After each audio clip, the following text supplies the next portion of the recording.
I am about to do something dangerous. I'm gonna be starting a duel between two graphics cards, the RTX 3070 versus the RTX 460.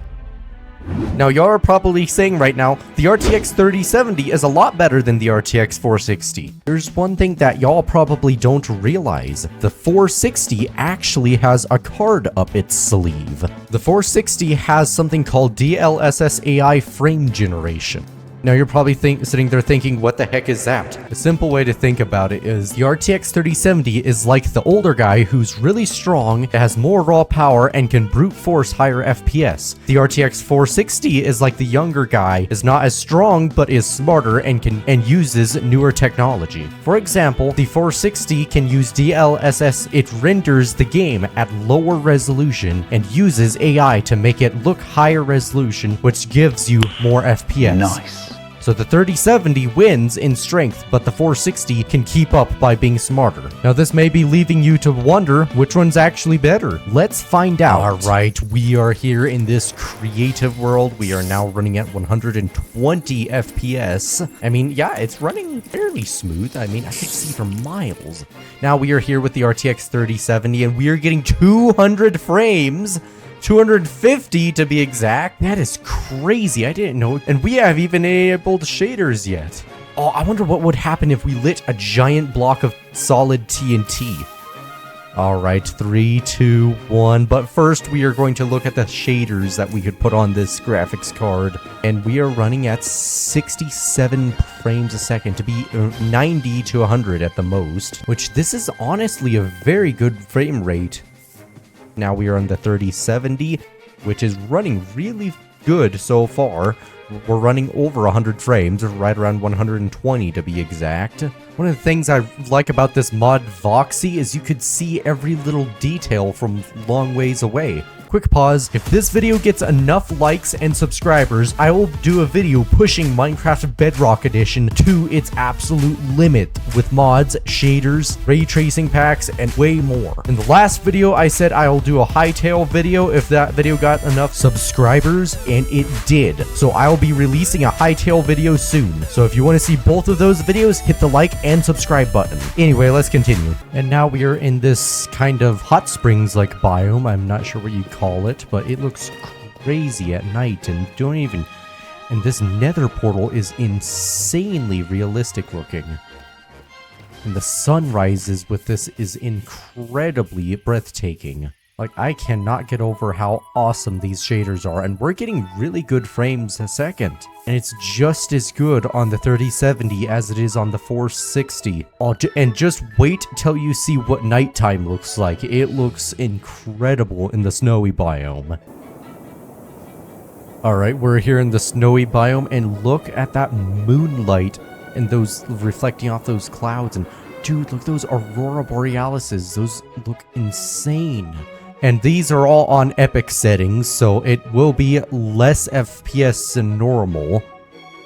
And you will not believe how good the aurora borealises look. I mean, just look how insane those look. I mean, the shader developers have really got these accurate. Fun fact, I actually lived in Alaska for a few years of my life, and it looked like this sometimes at night, and it was very incredible to see. I just realized I made a huge mistake, but I'll get a little bit more into that later. Let's check out and see what the end looks like. Yo, hold up. The portal room looks actually insane. The glow from the lava and the glow from the eyes of Ender just hits different. Alright, let's go. Okay, yeah, This is a whole different vibe. The end finally doesn't feel empty anymore. Look at the sky.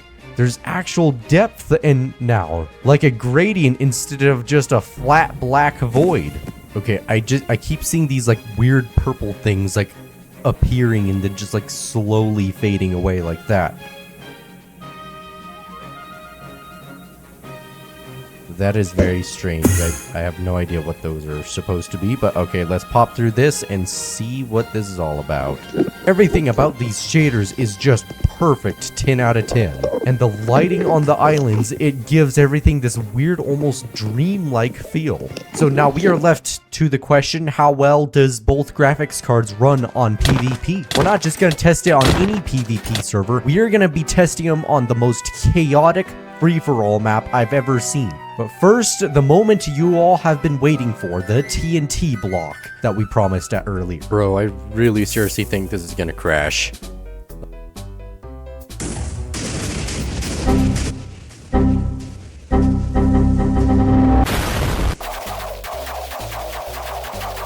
We're getting 1 to 0 FPS. I mean, it's starting to build back up. Wait, we're not crashed? That's weird. Okay, now we're gonna test the 3070. 3070 surely will not crash. There we go.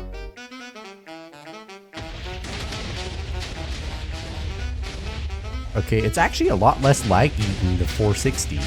It's doing like something weird. Every time I like go near it, it finishes blowing up.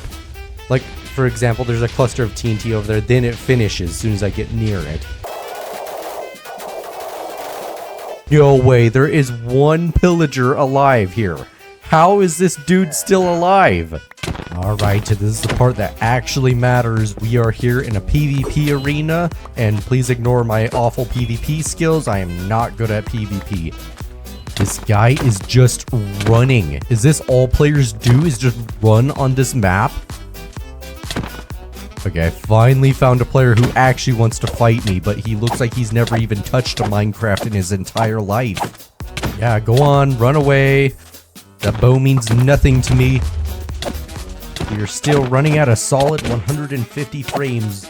Dude, move out of the way. I'm trying to kill this guy. Bro, have you ever actually used a sword in Minecraft? Okay, he got the totem of undying and now he's on the road. Oh, bruh, he just got himself stuck in webs.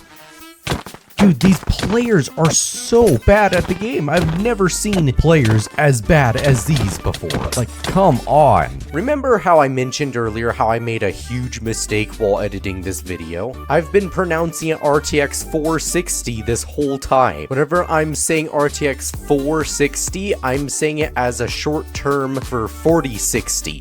I'm meaning to say RTX 4060, it's just a tongue twister for me. And a lot of comments pointed this out in my last video. Anyway, here's the test results. The RTX 4060 was able to reach 395 FPS at its highest, and the lowest it got was 61 FPS. While the RTX 3070, the highest FPS it was able to get was 623 FPS, and the lowest frames it got was 112. But this is basically the performance that both graphics cards got on average. Though the 3070 takes the lead on this one, as we all expected. So it really comes down to this. Do you want raw power or smarter performance?